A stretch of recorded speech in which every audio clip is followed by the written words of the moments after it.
Estamos de volta com o programa TV Câmara Recebe. Hoje, convidados, o deputado federal pelo PCdoB, Orlando Silva, ex-ministro também, e o nosso líder comunitário, ex-vereador Luiz Alves.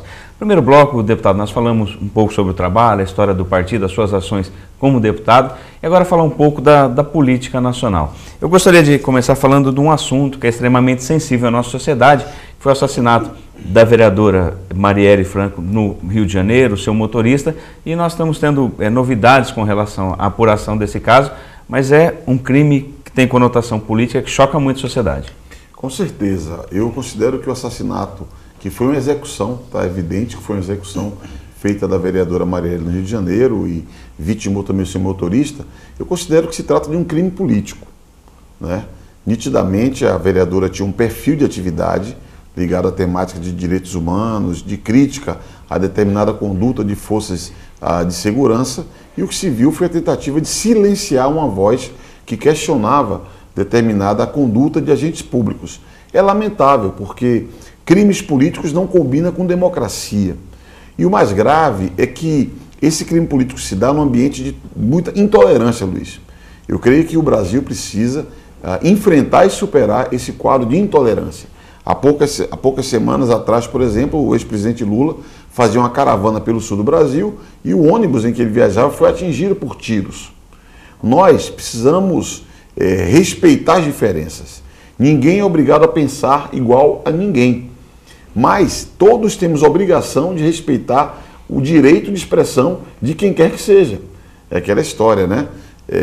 O que o Lincoln dizia: eu posso não concordar com uma palavra do que você disse, mas lutarei com toda a minha energia pelo seu direito de expressar. Então eu diria que o caso da Marielle é um sintoma da fragilidade da democracia brasileira, que tem sido marcado pela intolerância, pela radicalização, pela polarização, e tudo isso enfraquece a nossa débil democracia. Eu espero que o caso seja esclarecido. Há uma suspeita gravíssima que envolve um outro vereador. Também nós não podemos antecipar um julgamento. É necessário que seja feito o devido processo legal, que ele tenha oportunidade de apresentar suas razões, e quem imputou a responsabilidade ao vereador, lá do Rio de Janeiro, que prove. Porque nós também não podemos admitir condenação sem provas, porque isso é típico de regime de exceção.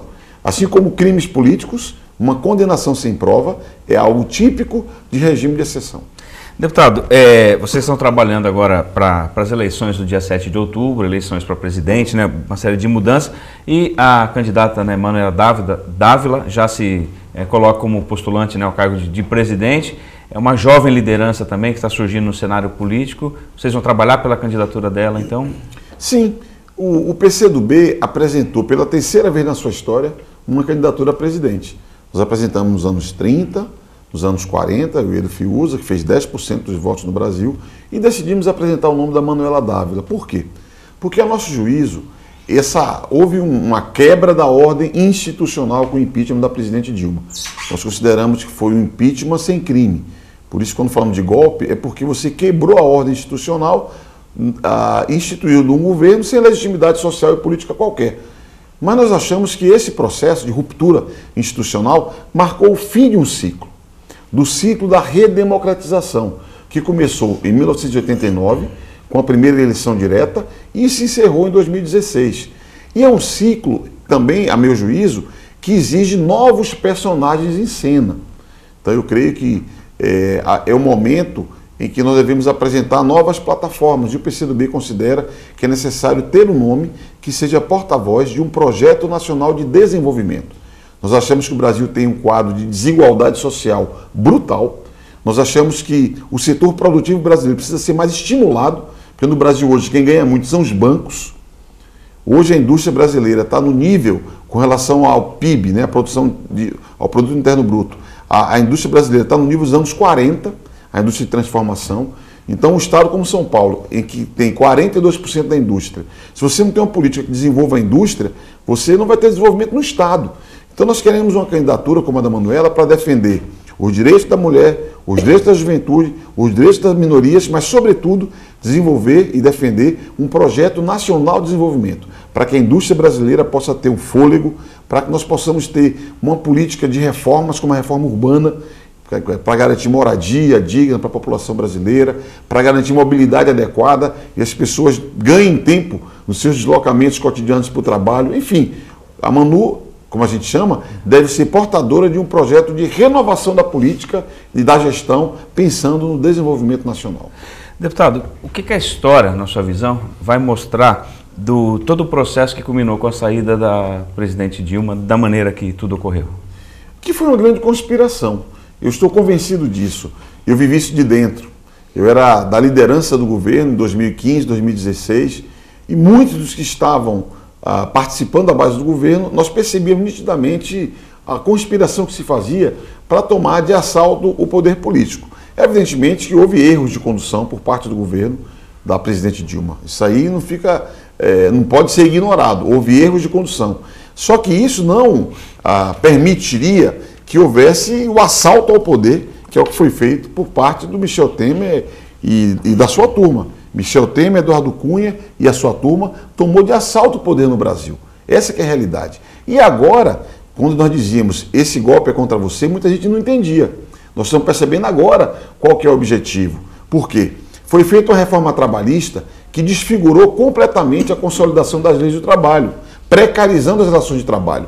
Nós dizíamos isso quando do debate no Congresso Nacional. Mas agora, se formos ver os números, os cerca de 600 mil postos de trabalho criados pós-reforma trabalhista são empregos precários.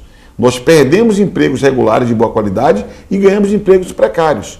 Quando nós falávamos que queriam dar um golpe no Brasil para acabar com a Previdência, a gente viu a proposta que foi para o Congresso Nacional, que ignora a situação do trabalhador rural, que ignora a particularidade das mulheres, que retira até benefícios de pessoas com deficiências, de viúvas, que vai ter a sua pensão reduzida. Então, uma reforma da Previdência que piora a Previdência Social para quê? Para jogar o povo para a Previdência privada, para atender interesse dos bancos. Você teve o congelamento de gastos, que na verdade é uma farsa, porque os gastos financeiros, que é para pagar juros, não ficam congelados. Fica congelado o dinheiro de infraestrutura, de educação, de saúde, de moradia. Portanto, o que o Temer fez no Brasil é tudo aquilo que nós denunciávamos que ele faria. Uma espécie de um desmonte nacional. A semana passada veio o Correios agora. Querem fechar 513 agências dos Correios, demitir mais de 5 mil trabalhadores. O que nos preocupa é que o Brasil caminha rapidamente para o mesmo roteiro da Argentina. E a economia da Argentina derreteu. E o país voltou para o Fundo Monetário Internacional. A mesma situação de antes de 2013. É muito triste. Por isso que na eleição é muito importante enfrentar para reverter essa destruição do nosso país que o Michel Temer tem feito. Deputado, o ex-presidente Lula, não sabemos ainda se irá ou não concorrer, devido a toda a situação que envolve ele. O que o senhor acha que vai acontecer? E a figura do ex-presidente Lula, ele é, nas pesquisas todos, candidato, primeiro colocado, não participando, qual o cenário que nós teremos e como é que o senhor vê, né, o futuro do presidente Lula como esse grande líder, né, que o Brasil sempre teve e que agora passa por esse momento? Olha, nós do PCdoB consideramos que o presidente Lula tem direito de participar da eleição. Por quê? Porque, ao nosso juízo, o processo que ele foi abordado é um processo eivado de vícios, né? No direito, você aprende nas primeiras lições do direito que existe, por exemplo, a figura do juiz natural. O juiz natural é aquele juiz que deve julgar uma determinada conduta. A conduta que é imputada ao presidente Lula é de um fato praticado por um contrato no Rio de Janeiro e que teria efeito prático no litoral de São Paulo. Ou seja, o juiz para julgar o presidente Lula ou seria do Rio, onde o ato teria sido praticado, ou no Guarujá, onde estaria um eventual benefício de um ato ilícito que tivesse sido praticado. Nunca no Paraná. Esse é só um exemplo, e quando não há o princípio do juiz natural respeitado.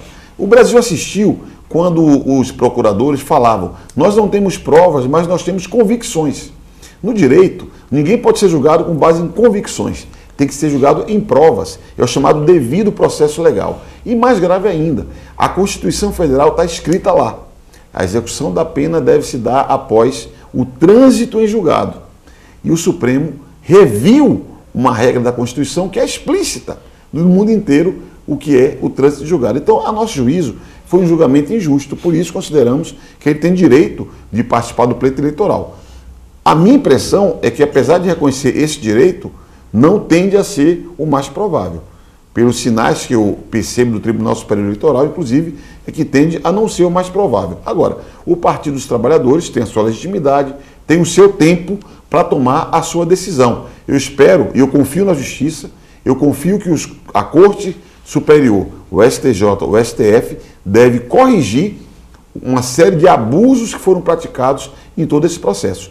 Independente disso, o nosso partido, que tem toda a solidariedade com Lula, considera que tem o direito de apresentar a sua candidatura. Por isso que nós, independente da solidariedade a Lula, defendemos Manuela Dávila como alternativa, novidade para o processo eleitoral do ano 2018, apresentando, como disse, uma retomada do desenvolvimento nacional. Deputado, nós pagamos, chegamos próximo a quase 40% de impostos, né, que nós pagamos, trabalhamos em média 5 meses apenas para pagar impostos e a gente acaba não vendo totalmente esse retorno em serviços públicos e uma série de ações. O que o senhor acha que pode ser melhorado ou que pode fazer parte da agenda das discussões na campanha para que a gente tenha essa sensação e que os serviços oferecidos através dos impostos sejam melhores para a população, cheguem, né, aonde deve chegar? São duas questões. Primeiro, Luiz, no Brasil, a tributação, a cobrança de impostos, ela é regressiva. Nós acreditamos, regressiva quer dizer, todos pagam igual. Se um milionário comprar 1 quilo de feijão, ele vai pagar o mesmo imposto de um trabalhador simples que ganha um salário mínimo. No Brasil, um trabalhador, se ele tiver uma motocicleta ou um carro, ele vai lá pagar todo ano IPVA. Quem tem helicóptero e lancha não paga um imposto equivalente ao IPVA. No Brasil, o professor paga lá o imposto de renda porque já vem descontado no contra-cheque dele. Um grande empresário que recebe dividendos da sua empresa, às vezes milhões e milhões de dividendos, não tem a tributação dos dividendos. Ou seja, o Brasil precisa refazer o seu sistema tributário. E quem tem mais deve pagar mais. Quem tem menos deve pagar menos. O sistema tem que ser progressivo, não regressivo como é hoje. Esse é um grande desafio que nós temos. Tributar de maneira justa, de modo a que nós possamos onerar menos os trabalhadores e cobrar das grandes fortunas que não têm imposto. Nos Estados Unidos, muitos da elite brasileira chegam nos Estados Unidos, ficam encantados com os museus, com as fundações, como as fundações que ajudam as universidades. Mas se você for ver, nos Estados Unidos o imposto sobre herança é de 50%. Então, mesmo os mais ricos criam as fundações, colocam o seu patrimônio ali para fazer desse patrimônio benefício para a sociedade, porque senão ele vai perder metade do seu patrimônio na herança, no repasse para os seus herdeiros. No Brasil não, é de 4% o imposto sobre herança. Portanto, nós temos que fazer uma grande mudança no sistema tributário brasileiro, para que haja justiça tributária. E a segunda parte é a eficiência do Estado. Nós temos um Estado, infelizmente, nos municípios, nos governos estaduais e na União, um Estado com baixa eficiência. E as pessoas ficam indignadas com a corrupção, porque vê e pelo ralo o dinheiro do seu trabalho, que é recolhido na forma de impostos, e fica indignado pela ineficiência, porque paga o imposto e na hora a saúde não funciona, paga imposto e a educação não funciona. Então o desafio que eu creio é, primeiro, fazer uma reforma tributária para cobrar mais de quem pode pagar mais, e segundo, medidas para que tenhamos eficiência na gestão pública, para que as pessoas possam ver sentido no trabalho e no imposto que paga na forma de serviço público. Nós estamos indo para a parte final, Luiz. Eu queria agradecer a você por mais uma vez estar aqui, trazer o deputado para fazer esse bate-papo com a gente. Tem muitos assuntos, mas a gente sabe da agenda, do tempo, mas agradecer a você, uma liderança. A gente já conversa há mais de 20 anos aí do trabalho que você desenvolve e aquela luta diária, em prol da sociedade. Então, obrigado pela sua vinda aqui. Eu que agradeço, Rogério, e aliás, você lembrou bem, já são mais de 20 anos que a gente conversa sobre a nossa atuação, antes esportiva, depois no movimento comunitário, político, e a nossa luta continua sempre em defesa da causa social da nossa cidade, em vários aspectos.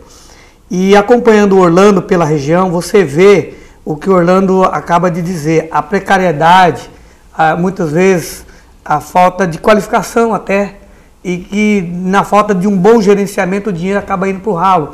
É nesse sentido que nós precisamos, primeiro, através do voto, qualificar mais os eleitos. A população precisa eleger melhor, analisando o perfil, caráter, qualificação, enfim, para que os deputados estaduais, federais, senadores e os executivos, seja agora estaduais e o presidente, tenham uma condição melhor para poder tocar o nosso país.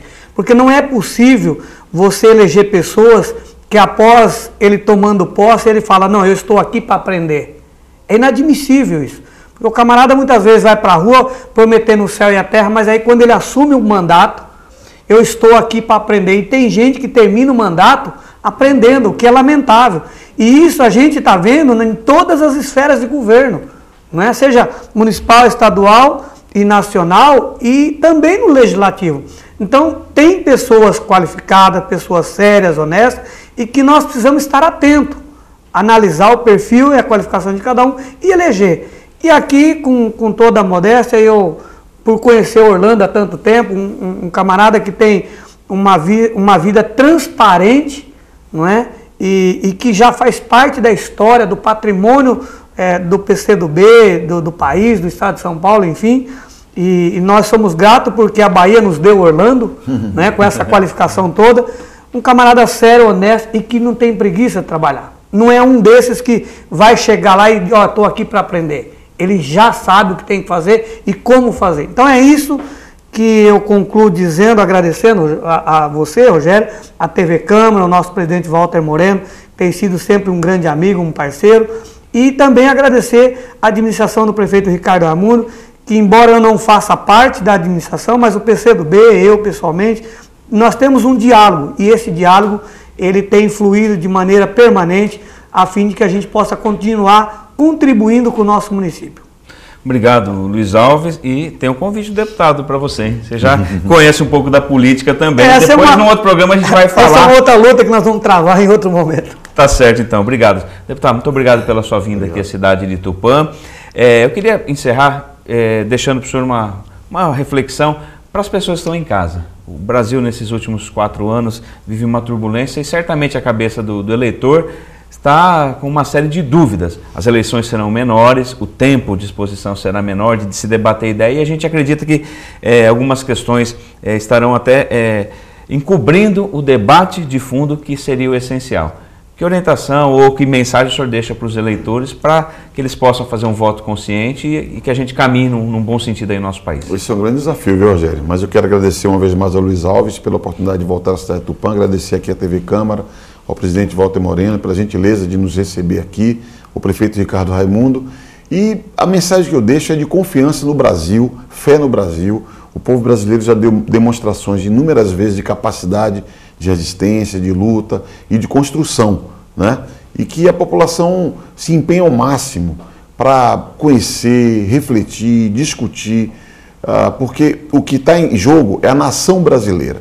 O desafio que nós temos hoje é estruturar um projeto nacional de desenvolvimento que inclua a população que mais precisa, que produza emprego, que gere renda, para que nós não rompamos com essa desigualdade brutal que ainda é uma marca do Brasil. O que está em jogo é levar a escolaridade do nosso povo, estimular a ciência, a tecnologia, o desenvolvimento, resgatar a nossa indústria, né? Então eu creio que nós temos que estar muito atentos, estimular muitas das discussões e fazer opções conscientes. Romper com aquela ideia que um mês depois da eleição, se perguntar para o povo em quem você votou para deputado federal, a população já não lembra. Lembre, anota o nome, acompanhe o trabalho dele, que é dessa maneira que vamos fortalecer a democracia. Esse é um grande desafio do Brasil. Obrigado, deputado, pela sua vinda aqui à TV Câmara de Tupã. Obrigado ao Luiz Alves e obrigado a você de casa que acompanha a programação da TV Câmara. Nós encerramos por aqui o programa TV Câmara Recebe, hoje recebendo o deputado Orlando Silva, deputado federal pelo PCdoB e o nosso líder e ex-vereador Luiz Alves. Até um próximo encontro. Obrigado, deputado.